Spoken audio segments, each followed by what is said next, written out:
ಶ್ರೀ ಗುರುಭ್ಯೋ ನಮಃ. ಗುರವೇ ಸರ್ವಲೋಕಾನಾಂ ಭಿಷಜೇ ಭವರೋಗಿಣಾಂ ನಿಧಯೇ ಸರ್ವವಿದ್ಯಾನಾಂ ಶ್ರೀ ದಕ್ಷಿಣಾಮೂರ್ತಯೇ ನಮಃ. ನಮಃಶಾಂತಾಯ ದಿವ್ಯಾಯ ಸತ್ಯಧರ್ಮ ಸ್ವರೂಪಿಣೆ ಸ್ವಾನಂದಾಮೃತ ತೃಪ್ತಾಯ ಶ್ರೀಧರಾಯ ನಮೋ ನಮಃ. ನಮಸ್ಕಾರ ವೀಕ್ಷಕರೇ, ವಿನಾಯಕ್ ಆಸ್ಟ್ರೋಟಾಕ್ಸ್ಗೆ ತಮಗೆಲ್ಲರಿಗೂ ಆದರದ ಸ್ವಾಗತ. ನಾವಿವತ್ತಿನ ದಿವಸ ಜೂನ್ ತಿಂಗಳ ಮಾಸ ಭವಿಷ್ಯವನ್ನು ತಿಳಿದುಕೊಳ್ಳುವ. 12 ರಾಶಿಗಳಲ್ಲಿ ಗ್ರಹಗಳು ಸಂಚರಿಸಿದಾಗ ಸಂಭವಿಸಬಹುದಾದಂತಹ ಫಲಾಫಲಗಳು ಯಾವ ರೀತಿ ಇದೆ ಅಂತ ಹೇಳುವಂಥದ್ದನ್ನು ತಿಳಿದುಕೊಳ್ಳುವ. ಅದೇ ರೀತಿಯಾಗಿ ಗ್ರಹಸ್ಥಿತಿಗಳು ಯಾವ್ಯಾವ ಗ್ರಹಗಳು ಯಾವ್ಯಾವ ದಿನಾಂಕದಂದು ಯಾವ್ಯಾವ ರಾಶಿಯನ್ನು ಪ್ರವೇಶ ಮಾಡಲಿಕ್ಕಿದೆ ಅಂತ ಹೇಳುವಂಥದ್ದನ್ನು ಕೂಡ ಇವತ್ತಿನ ದಿವಸ ತಿಳಿದುಕೊಳ್ಳುವ. 1ನೇ ತಾರೀಕು ಕುಜನು ಮೇಷರಾಶಿಗೆ ತನ್ನ ಸ್ವಕ್ಷೇತ್ರವನ್ನು ಪ್ರವೇಶ ಮಾಡುವಂಥದ್ದು. ಅದೇ ರೀತಿಯಾಗಿ 12ನೇ ತಾರೀಕು ಮಿಥುನ ರಾಶಿಗೆ ಶುಕ್ರನ ಪ್ರವೇಶವಾಗುವಂಥದ್ದು. ಅದೇ ರೀತಿ 14ನೇ ತಾರೀಕು ಮಿಥುನ ರಾಶಿಗೆ ರವಿಯ ಪ್ರವೇಶ ಆಗುವಂಥದ್ದು. 29ನೇ ತಾರೀಕು ಜೂನ್ ಕರ್ಕಾಟಕ ರಾಶಿಗೆ ಬುಧನ ಪ್ರವೇಶವಾಗುವಂಥದ್ದು. ಈ ರೀತಿಯಾಗಿದೆ ಗ್ರಹಸ್ಥಿತಿ ವೀಕ್ಷಕರೇ. ಕನ್ಯಾ ರಾಶಿಯವರಿಗೆ ಈ ತಿಂಗಳಿನಲ್ಲಿ ಯಾವ ರೀತಿಯಾಗಿರ್ತಕ್ಕಂತಹ ಫಲಾಫಲಗಳಿದೆ ಅಂತ ಹೇಳುವಂಥದ್ದನ್ನು ತಿಳಿದುಕೊಳ್ಳುವ. ಜನ್ಮರಾಶಿಯಲ್ಲಿರ್ತಕ್ಕಂಥ ಕೇತುವಿನಿಂದಾಗಿ ಕೆಲವಷ್ಟು ಆರೋಗ್ಯದಲ್ಲಿ ವ್ಯತ್ಯಾಸಗಳಾಗುವಂಥ ಸಾಧ್ಯತೆಗಳಿರುತ್ತೆ. ಮಾನಸಿಕವಾಗಿಯೂ ಕೂಡ ಕೆಲವಷ್ಟು ವಿಷಯಗಳಲ್ಲಿಯೂ ಕೂಡ ಸರಿಯಾದಂಥ ನಿರ್ಧಾರವನ್ನು ತಗೊಳ್ಳಲಿಕ್ಕೆ ಕಷ್ಟ ಅಂತ ಹೇಳುವಂಥ ಪರಿಸ್ಥಿತಿಗಳು ಕೂಡ ಬರುವಂಥ ಸಾಧ್ಯತೆಗಳಿದೆ ಅಂತ ಹೇಳುವಂಥದ್ದು ಕಂಡುಬರುತ್ತೆ. ಯಾವುದೇ ವಿಷಯದಲ್ಲಿ ಕೂಡ ಹೆಚ್ಚಿಗೆ ಯೋಚನೆ ಮಾಡಿಕೊಂಡು ಹೆದರ್ಕೊಂಡು ಕೂತ್ಕೊಳ್ಬೇಕಾದಂಥ ಅವಶ್ಯಕತೆಗಳಿಲ್ಲ. ಭಾಗ್ಯಸ್ಥಾನದಲ್ಲಿರ್ತಕ್ಕಂತಹ ಗುರುವಿನಿಂದಾಗಿ ಉತ್ತಮ ರೀತಿಯಾಗಿರ್ತಕ್ಕಂಥ ಫಲ ನಿಮಗೆ ಸಿಗುತ್ತೆ ಅಂತ ಹೇಳುವಂಥದ್ದು ಕಂಡುಬರುತ್ತೆ ವೀಕ್ಷಕರೇ. ಅದೇ ರೀತಿಯಾಗಿ ಧನಸ್ಥಾನಾಧಿಪತಿಯಾಗಿರ್ತಕ್ಕಂಥ ಶುಕ್ರನು ಕೂಡ 10ನೇ ಸ್ಥಾನದಲ್ಲಿ ಗುರುವಿನನ್ನು ಸೇರಿಕೊಂಡು ಕೂತ್ಕೊಳ್ಳುವಂಥದ್ದು ಬುಧನ ಕ್ಷೇತ್ರದಲ್ಲಿ. ಇದು ಉತ್ತಮ ರೀತಿಯಾಗಿರ್ತಕ್ಕಂತಹ ಗ್ರಹಸ್ಥಿತಿಯನ್ನು ಸೂಚಿಸುತ್ತೆ. ದುಡ್ಡಿಗೆ ಸಂಬಂಧಪಟ್ಟಿರ್ತಕ್ಕಂಥ ವಿಷಯದಲ್ಲಿ ಅಥವಾ ಸಂಪತ್ತಿಗೆ ಸಂಬಂಧಪಟ್ಟಿರ್ತಕ್ಕಂಥ ವಿಷಯದಲ್ಲಿ ಉತ್ತಮ ರೀತಿಯಾಗಿರ್ತಕ್ಕಂತಹ ಲಾಭವನ್ನು ಗಳಿಸುವಂಥ ಯೋಗ ಈ ಸಂದರ್ಭದಲ್ಲಿದೆ ಅಂತ ಹೇಳುವಂಥದ್ದು ಕಂಡುಬರುತ್ತೆ ವೀಕ್ಷಕರೇ. ಇನ್ನು ತೃತೀಯಾಧಿಪತಿಯಾಗಿರ್ತಕ್ಕಂತಹ ಕುಜನು ಅಷ್ಟಮಾಧಿಪತಿ ತೃತೀಯಾಧಿಪತಿ ಒಬ್ಬನೇ ಆಗಿರೋದರಿಂದಾಗಿ ಆ ಕುಜ ರುಚಕ ಯೋಗ ಪ್ರಧಾನ ಆಗಿರೋದರಿಂದಾಗಿ ನಿಮ್ಮ ಕೆಲಸ ಕಾರ್ಯದಲ್ಲಿ ಉತ್ತಮ ಸಹಕಾರ ಸಹಾಯ, ಅದೇ ರೀತಿಯಾಗಿ ಶತ್ರುಗಳನ್ನು ಹಿಮ್ಮೆಟ್ಟಿಸಿ ನಿಲ್ಲುವಂಥ ಎಲ್ಲ ಯೋಗಗಳು ಕೂಡ ಈ ಸಂದರ್ಭದಲ್ಲಿದೆ ಅಂತ ಹೇಳುವಂಥದ್ದು ಕಂಡುಬರುತ್ತೆ ವೀಕ್ಷಕರೇ. ಉತ್ತಮ ಸಹಾಯ ಸಹಕಾರಗಳು ನಿಮ್ಮ ಸ್ನೇಹಿತರಿಂದಿರ್ಬೋದು ಅಥವಾ ಕುಟುಂಬಸ್ಥರಿಂದಿರ್ಬೋದು ನಿಮಗೆ ಉತ್ತಮ ರೀತಿಯಾಗಿ ಸಿಗುತ್ತೆ ಅಂತ ಹೇಳುವಂಥದ್ದು ಕಂಡುಬರುತ್ತೆ. ಇನ್ನು ಚತುರ್ಥಾಧಿಪತಿಯಾಗಿರ್ತಕ್ಕಂತಹ ಗುರುವು ಕೂಡ ಭಾಗ್ಯಸ್ಥಾನದಲ್ಲಿರೋದರಿಂದಾಗಿ ತಾಯಿಯ ಆರೋಗ್ಯದಲ್ಲಿರ್ಬೋದು ಅಥವಾ ನೀವು ತಗೊಂಡಂಥ ಭೂಮಿಯನ್ನು ಅಭಿವೃದ್ಧಿಪಡಿಸುವಂಥ ವಿಷಯದಲ್ಲಿರ್ಬೋದು ಉತ್ತಮ ರೀತಿಯಾಗಿರ್ತಕ್ಕಂಥ ಬದಲಾವಣೆಯನ್ನು ಕಾಣ್ಬೋದು. 4ನೇ ಸ್ಥಾನಾಧಿಪತಿಯಾಗಿರ್ತಕ್ಕಂಥ ಗುರು ಭಾಗ್ಯಸ್ಥಾನದಲ್ಲಿರೋದರಿಂದ ನಿಮ್ಮ ತಾಯಿಯ ಆರೋಗ್ಯದಲ್ಲಿ ಉತ್ತಮ ರೀತಿಯಾಗಿರ್ತಕ್ಕಂಥ ಬದಲಾವಣೆಯನ್ನು ನೀವು ಈ ಸಂದರ್ಭದಲ್ಲಿ ಕಾಣಬಹುದು. ಅದೇ ರೀತಿ ಮಾಡುವಂತಹ ಕೆಲಸ ಕಾರ್ಯದಲ್ಲಿ ನಿಮ್ಮ ಸ್ಥಿತಿಗತಿಗೆ ಅನುಗುಣವಾಗಿ ಉತ್ತಮ ರೀತಿಯಾಗಿರ್ತಕ್ಕಂಥ ಫಲಗಳು ಸಿಗುತ್ತೆ ಅಂತ ಹೇಳುವಂಥದ್ದು ಕಂಡುಬರುತ್ತೆ ವೀಕ್ಷಕರೇ. ಅದೇ ರೀತಿಯಾಗಿ ನೀವು ತಗೊಂಡಂಥ ಭೂಮಿ ಅಥವಾ ಕೆಲವಷ್ಟು ಪ್ರಾಪರ್ಟಿಯಲ್ಲಿ ಕೂಡ ಉತ್ತಮ ರೀತಿಯಾಗಿರ್ತಕ್ಕಂಥ ಕೆಲವಷ್ಟು ಕೆಲಸ ಕಾರ್ಯಗಳಿಂದಾಗಿ ಸೌಲಭ್ಯಗಳನ್ನು ಒದಗಿಸಿಕೊಳ್ಳುವಂಥ ಯೋಗ ಈ ಸಂದರ್ಭದಲ್ಲಿದೆ ಅಂತ ಹೇಳುವಂಥದ್ದು ಕಂಡುಬರುತ್ತೆ ವೀಕ್ಷಕರೇ. ಇನ್ನು ಮಕ್ಕಳ ಆರೋಗ್ಯದ ವಿಷಯದಲ್ಲಿರ್ಬೋದು, ಅವರ ವಿದ್ಯಾಭ್ಯಾಸದ ವಿಷಯದಲ್ಲಿರ್ಬೋದು ಉತ್ತಮ ರೀತಿಯಾಗಿರ್ತಕ್ಕಂಥ ಫಲವನ್ನು ನೀವು ಈ ಸಂದರ್ಭದಲ್ಲಿ ನಿರೀಕ್ಷೆ ಮಾಡಬಹುದು. ಆರೋಗ್ಯದ ವಿಷಯದಲ್ಲಿ ಕೂಡ ಉತ್ತಮ ಬದಲಾವಣೆಯನ್ನು ಕಾಣಬಹುದು. ಮಕ್ಕಳ ಕೆಲವಷ್ಟು ಚಟುವಟಿಕೆಗಳು ನಿಮಗೆ ಗೌರವವನ್ನು ತಂದುಕೊಡುವಂಥ ಯೋಗಗಳಿದೆ. ಮಕ್ಕಳ ಒಂದು ವಿದ್ಯಾಭ್ಯಾಸ ಅಥವಾ ಸಂಗೀತ ಸಾಹಿತ್ಯ ಕ್ಷೇತ್ರದಲ್ಲಿ ಮಾಡಿರತಕ್ಕಂಥ ಸಾಧನೆಯಿಂದಾಗಿ ಗೌರವ ವೃದ್ಧಿಯಾಗುವಂಥ ಯೋಗ ಈ ಸಂದರ್ಭದಲ್ಲಿರುತ್ತೆ.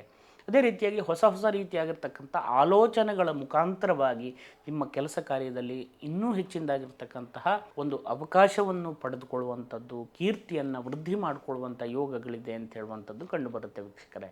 6ನೇ ಸ್ಥಾನವನ್ನು ಶತ್ರುಸ್ಥಾನ, ಋಣಸ್ಥಾನ ಅಂತ ಹೇಳ್ತೇವೆ. ನೀವು ಮಾಡುವಂತಹ ಕೆಲಸ ಕಾರ್ಯದಲ್ಲಿ ಶತ್ರುಗಳಿಂದ ಬರ್ತಕ್ಕಂತಹ ಕೆಲವಷ್ಟು ಉಪದ್ರವಗಳಿರ್ಬೋದು, ಭೀತಿಗಳಿರ್ಬೋದು, ಇದನ್ನು ಸಮರ್ಥವಾಗಿ ಎದುರಿಸ್ಕೊಂಡು ಅದನ್ನೆಲ್ಲ ಹಿಮ್ಮೆಟ್ಟಿಸುವಂಥ ಯೋಗಗಳಿದೆ. ಅದೇ ರೀತಿಯಾಗಿ ಋಣಸ್ಥಾನವೂ ಹೌದು. ತಗೊಂಡಂಥ ಸಂಪತ್ತಿರಬಹುದು ಅಥವಾ ಕೆಲವಷ್ಟು ವಸ್ತುಗಳಿರಬಹುದು, ಹಿಂತಿರುಗಿಸ್ಕೊಡ್ಬೇಕಾದಂಥ ಸಮಯಕ್ಕೆ ಕೊಡಬೇಕಾದಂಥ ಸಮಯವನ್ನು ಮೀರುವಂಥ ಸಾಧ್ಯತೆಗಳಿದೆ. ಯಾಕೆಂತ ಹೇಳಿದರೆ ಶನಿ ಪರಮಾತ್ಮನು ತನ್ನ ಕಾರ್ಯವನ್ನು ಸರಿಯಾಗಿ ನಿಯಂತ್ರಣದಲ್ಲಿ ತಗೊಂಡು ಹೋಗುವಂಥದ್ದಲ್ಲದೇ ಸ್ವಲ್ಪ ಡಿಲೇ ಆಗುವಂಥ ಸಾಧ್ಯತೆಗಳು ಮಂದೋಲ ಸಹ ಅಂತ ಶನಿಗೆ ಹೇಳೋದರಿಂದಾಗಿ ಮಂದ ಮತ್ತು ಆಲಸ್ಯ, ಮಂದ ಅಂದರೆ ನಿಧಾನಗತಿ ಮತ್ತು ಆಲಸ್ಯ, ಮಾಡಬೇಕಾದಂಥ ಕೆಲಸ ಕಾರ್ಯವನ್ನು ಸರಿಯಾದಂಥ ಸಮಯಕ್ಕೆ ಮಾಡೋಕ್ಕಾಗಿಲ್ಲ ಅಂತಂದರೆ ಅದು ಆಲಸ್ಯವೇ ಆಗಿರುತ್ತೆ, ಅಥವಾ ಮಾಡೋಕ್ಕೆ ಸರಿಯಾದಂಥ ಮನಸ್ಥಿತಿಗಳು ಬರದೇ ಇರುವಂಥದ್ದು ಕೂಡ ಆಲಸ್ಯವೇ ಆಗಿರುತ್ತೆ. ಹಾಗಾದ ಕಾರಣ ಶನಿಯಿಂದಾಗಿ ಆ ರೀತಿಯಾಗಿರ್ತಕ್ಕಂಥ ಅಲ್ಪ ಸ್ವಲ್ಪ ಬದಲಾವಣೆಗಳನ್ನು ಕೂಡ ನೀವು ಈ ಸಂದರ್ಭದಲ್ಲಿ ಕಾಣ್ಬೋದು. ಹೆದರಬೇಕಾದಂಥ ಅವಶ್ಯಕತೆಗಳಿಲ್ಲ. ಧೈರ್ಯವಾಗಿ ಮುನ್ನುಗ್ಗಿ ಉತ್ತಮ ರೀತಿಯಾಗಿರ್ತಕ್ಕಂಥ ಫಲವನ್ನು ಗುರು ಪರಮಾತ್ಮ ನಿಮಗೆ ಕೊಡ್ತಾರೆ ಅಂತ ಹೇಳುವಂಥದ್ದನ್ನು ಕಂಡು ಬರುತ್ತೆ ವೀಕ್ಷಕರೇ. ಇನ್ನು ಸಪ್ತಮ ಸ್ಥಾನದಲ್ಲಿರ್ತಕ್ಕಂಥ ರಾಹುವಿನಿಂದಾಗಿ ಪಾರ್ಟ್ನರ್ಶಿಪ್, ಬಿಸ್ನೆಸ್ ಇರ್ಬೋದು, ದಾಂಪತ್ಯ ಜೀವನಕ್ಕೆ ಸಂಬಂಧಪಟ್ಟಿರ್ಬೋದು ವಿಷಯವನ್ನು ನಾವು ಚಿಂತನೆ ಮಾಡುವಂಥದ್ದಾಗಿರುತ್ತೆ. ಈ ಎಲ್ಲ ವಿಷಯದಲ್ಲಿ ಕೂಡ ಉತ್ತಮ ರೀತಿಯಾಗಿರ್ತಕ್ಕಂಥ ಫಲವನ್ನು ನೀವು ನಿರೀಕ್ಷಣೆ ಮಾಡ್ಬೋದು. ದಾಂಪತ್ಯದಲ್ಲಿಯೂ ಕೂಡ ದಾಂಪತ್ಯ ಜೀವನದಲ್ಲಿ ಅಲ್ಪ ಸ್ವಲ್ಪ ವಾದ ವಿವಾದ, ಮಾತು ವಿಚಾರದಲ್ಲಿ ಕೆಲವಷ್ಟು ನಡೆ ನುಡಿಗಳಲ್ಲಿ ವ್ಯತ್ಯಾಸಗಳು ಬಂದರೂ ಕೂಡ ಅದನ್ನು ಸರಿಪಡಿಸಿಕೊಂಡು ಸರಿಯಾಗಿ ಹೋಗುವಂಥ ಯೋಗ ಇರೋದರಿಂದಾಗಿ ಏನು ಹೆದರಬೇಕಾದಂಥ ಅವಶ್ಯಕತೆಗಳಿಲ್ಲ. ಧೈರ್ಯದಿಂದ ಮತ್ತು ಯೋಚನಾ ಶಕ್ತಿಯಿಂದ ಮುಂದುವರೆದರ ಅನುಕೂಲ ಅಂತ ಹೇಳುವಂಥದ್ದು ಕಂಡುಬರುತ್ತೆ ವೀಕ್ಷಕರೇ. ಇನ್ನು ಅಷ್ಟಮ ಸ್ಥಾನದಲ್ಲಿ ಕುಜನು ತನ್ನ ಸ್ವಕ್ಷೇತ್ರದಲ್ಲಿರೋದರಿಂದ ಯಾವುದೇ ರೀತಿಯಾಗಿರ್ತಕ್ಕಂಥ ಹೆದರಿಕೆ, ಭಯ, ಭೀತಿಗಳು ಬೇಕಾಗಿಲ್ಲ. ಶತ್ರುಗಳನ್ನು ಪರಾಜಯಗೊಳಿಸಿ ಯಾವುದೇ ರೀತಿಯಾಗಿರ್ತಕ್ಕಂತಹ ಸಂಕಷ್ಟಗಳಿದ್ದರೂ ಕೂಡ ಜಯಶಾಲಿಯಾಗಿ ಬರುವಂಥ ಯೋಗಗಳಿದೆ. ರಾಜಕೀಯ ರಂಗದಲ್ಲಿರುವವರಿಗೂ ಕೂಡ ಉತ್ತಮ ರೀತಿಯಾಗಿರ್ತಕ್ಕಂಥ ಫಲಗಳಿದೆ. ನಿಮ್ಮ ಕೆಲಸ ಕಾರ್ಯದಲ್ಲಿ ಶತ್ರುಗಳಿರ್ಬೋದು ಅಥವಾ ಹಿತಶತ್ರುಗಳಿರ್ಬೋದು, ಯಾರೇ ಎಷ್ಟು ಪ್ರಯತ್ನಪಟ್ಟು ನಿಮಗೆ ತೊಂದರೆ ಕೊಡಬೇಕು ಅಂತ ಹೇಳುವಂಥ ಮನಸ್ಥಿತಿಗಳಿದ್ದರೂ ಕೂಡ ಯಾವುದೂ ಕೂಡ ಅದು ಅವರ ನಿಯಂತ್ರಣಕ್ಕೆ ಬರದೆ ದೈವಾನುಗ್ರಹದಿಂದ ಉತ್ತಮ ರೀತಿಯಾಗಿ ನಿಮ್ಮ ಕೆಲಸ ಕಾರ್ಯಗಳನ್ನು ನಡ್ಕೊಂಡು ಹೋಗುವುದರಲ್ಲಿ ಯಾವುದೇ ಸಂಶಯಗಳಿಲ್ಲ ವೀಕ್ಷಕರೇ. ಇನ್ನು ಭಾಗ್ಯಸ್ಥಾನ 9ನೇ ಸ್ಥಾನದಲ್ಲಿ ಗುರು ಇರೋದರಿಂದಾಗಿ ಉತ್ತಮ ರೀತಿಯಾಗಿರ್ತಕ್ಕಂಥ ಫಲವನ್ನು ನೀವು ಈ ಸಂದರ್ಭದಲ್ಲಿ ಕಾಣ್ಬೋದು. ಏನು ಯೋಚನೆ ಮಾಡುವಂಥ ಅಗತ್ಯಗಳಿಲ್ಲ. ಕೆಲಸ ಇಲ್ಲದೇ ಇರುವವರಿಗೂ ಕೂಡ ಉತ್ತಮ ರೀತಿಯಾಗಿರ್ತಕ್ಕಂಥ ಕೆಲಸ ಸಿಗುವಂಥದ್ದು, ಕೆಲಸದಲ್ಲಿ ತುಂಬ ಒತ್ತಡಗಳಿದೆ, ಕಿರಿಕಿರಿ ಇದೆ, ಕೆಲಸ ಬಿಟ್ಟು ಬಿಡಬೇಕು ಅಂದ್ಕೊಂಡಿದ್ದೇನೆ ಅಂತ ಹೇಳುವಂಥ ಮನಸ್ಥಿತಿಗಳು ಕೂಡ ನಿಮಗಿರಬಹುದು. ಆದರೆ ಆ ಯಾವ ಯೋಚನೆಗಳು ನೆಗೆಟಿವ್ ಆಗಿರ್ತಕ್ಕಂಥ ಯೋಚನೆಗಳನ್ನು ಮಾಡೋಕ್ಕೆ ಹೋಗಬೇಡಿ. ಪಾಸಿಟಿವ್ ಆಗಿರಿ. ಕೆಲಸದಲ್ಲಿ ಕೂಡ ಉತ್ತಮ ಬದಲಾವಣೆಯನ್ನು ನೀವು ಈ ಸಂದರ್ಭದಲ್ಲಿ ಕಾಣ್ಬೋದು. ನಿಮ್ಮ ಮೇಲಧಿಕಾರಿಗಳಿಂದನೂ ಕೂಡ ಉತ್ತಮ ಸೌಲಭ್ಯಗಳು, ಸಹಕಾರಗಳು ಸಿಗುವಂಥ ಯೋಗಗಳಿದೆ ಅಂತ ಹೇಳುವಂಥದ್ದು ಕಂಡುಬರುತ್ತೆ. ಅದೇ ರೀತಿಯಾಗಿ ಗೌರ್ಮೆಂಟಿಗೆ ಸಂಬಂಧಪಟ್ಟಿರ್ತಕ್ಕಂಥ ಕೆಲವಷ್ಟು ಸೌಲಭ್ಯಗಳು ಕೂಡ ನಿಮಗೆ ಒದಗಿ ಬರುವಂಥ ಯೋಗಗಳಿದೆ. ಯಾವುದಾದ್ರೂ ಅರ್ಜಿಗಳನ್ನೇನಾದರೂ ಹಾಕಿದರೆ ಅಥವಾ ಕೆಲಸಕ್ಕೆ ಸಂಬಂಧಪಟ್ಟು ಗೃಹ ಸೌಲಭ್ಯಕ್ಕೆ ಬೇಕಾಗಿರ್ತಕ್ಕಂಥ ಒಂದು ಅರ್ಜಿಯನ್ನು ಹಾಕಿದರೆ ಅಂಗೀಕಾರ ಆಗುವಂಥ ಯೋಗ ಈ ಸಂದರ್ಭದಲ್ಲಿದೆ ಅಂತ ಹೇಳುವಂಥದ್ದು ಕಂಡುಬರುತ್ತೆ ವೀಕ್ಷಕರೇ. ಅದೇ ರೀತಿಯಾಗಿ ನಿಮ್ಮ ಕೆಲಸ ಕಾರ್ಯದಲ್ಲಿ, ಅದೇ ರೀತಿಯಾಗಿ ನಿಮ್ಮ ನಡವಳಿಕೆಯಲ್ಲಿ ಎಲ್ಲದರಲ್ಲಿಯೂ ಕೂಡ ಉತ್ತಮ ರೀತಿಯಾಗಿರ್ತಕ್ಕಂಥ ಫಲ ಈ ಸಂದರ್ಭದಲ್ಲಿದೆ ಅಂತ ಹೇಳುವಂಥದ್ದು ಕಂಡುಬರುತ್ತೆ ವೀಕ್ಷಕರೇ.